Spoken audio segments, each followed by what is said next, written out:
Yung daan o kung ganyan ba didiretsuhin yan o kaya lumiko.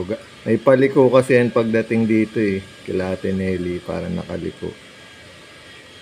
Pero kung i-connect mo yan dun sa kabilang daan Pero kung sa Eskinita naman, ito yung Eskinita pag ganyan naman yung Eskinita ang tabi natin. Ayan ito yung maliit na daan.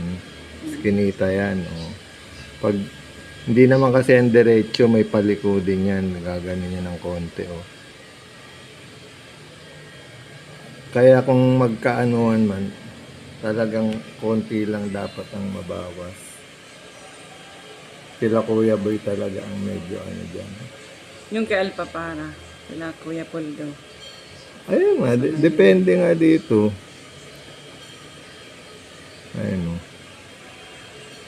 Sobrang lapit. Ito yung school, di ba? Oo. Monte High School. Ayan yung ayan yung padero.